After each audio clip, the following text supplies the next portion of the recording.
banyak sekali kesulitan yang muncul disebabkan karena perbuatan-perbuatan demonstrasi ini.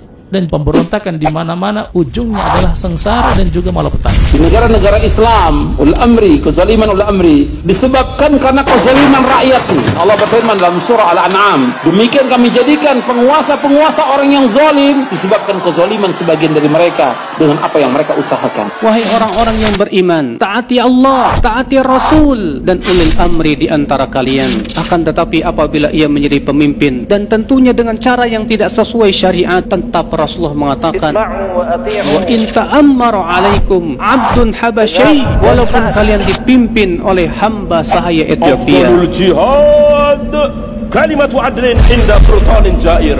Ini kata Nabi, sebesar-besar jihad adalah ucapan yang adil, ucapan yang hak, ucapan yang benar. Di mana? Di hadapan seorang pemimpin yang zalim. Di hadapan, bukan di televisi, bukan di radio, bukan di koran, bukan di Bundaran HI, bukan di Sudirman Tamrin, bukan.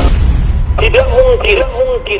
Pada masa kita sekarang ini, pemimpinnya seperti Umar bin Abdul Aziz, atau seperti Muawiyah bin Abi Sufyan, tidak mungkin. Atau seperti Umar bin Khattab, tidak mungkin. Kalau rakyatnya zalim, maka pemimpinnya pun zalim. Kalau rakyatnya berbuat maksiat, pemimpinnya pun demikian. Kalau rakyatnya melalaikan salat, pemimpinnya pun demikian juga. Idza ra'aita rajulan yasubbul hakim fa'lam annahu sahibu hawa. Kalau engkau melihat ada orang yang mencela pemimpinnya, menjelek-jelekan pemimpinnya, ketahuilah kalau dia itu pengikut hawa nafsu. Rasulullah SAW bahwa akan muncul nanti di zaman setelah zamanku pemimpin-pemimpin yang tidak mengikuti petunjukku dan tidak mengikuti sunnah-sunnah, dan akan muncul orang-orang yang hatinya itu hati iblis, hati syaitan, jahat minta ampun.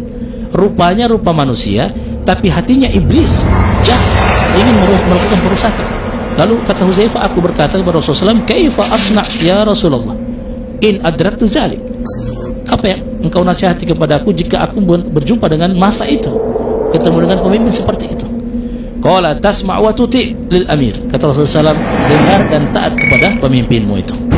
Wa in duriba dhahruka wa ukhidha maluka fasma' wa ati. Dengar dan taat, sekalipun diambil, ya, dipukul punggungmu oleh mereka, bahkan diambil hartamu oleh mereka, tetap kau dengar dan taat. Hajjaj bin Yusuf, dia membunuh ribuan nyawa kaum muslimin dengan sebab yang tidak sebenarnya, yang merupakan hak untuk menumpahkan darah. Hajjaj bin Yusuf itu membunuh 120.000 kaum muslimin pelan-pelan.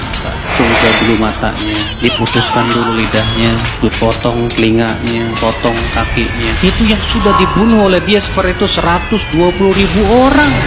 Di antaranya sebagian sahabat dan sebagian ulama tabi'in yang hidup di zamannya seperti Al-Hasan Al-Basri, Ayyub As-Sikhtiyani, ya, para imam yang besar.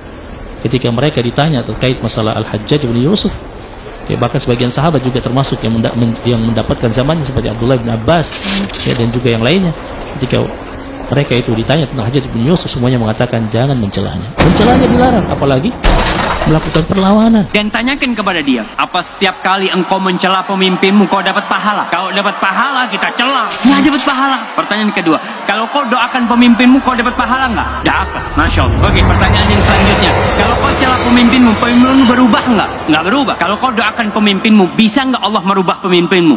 Bisa. Karena siapa yang memiliki satu nasihat untuk dia berikan kepada pemimpinnya, mungkin dia lihat pemimpinnya keliru, maka jangan dia tampakkan, ya, nasihatnya itu di depannya orang, karena itu menghancurkan wibawa dia. Tapi hendaknya apa? Falyakhudh yadahu. Hendaknya dia ambil tangannya, kemudian dia bersendirian bersama pemimpin itu dan dia sampaikan. Dan kalau apabila dia diterima nasihatnya, maka alhamdulillah. Kalau ditolak, maka dia sudah melakukan, ya, apa yang wajib bagi dia untuk dia sampaikan.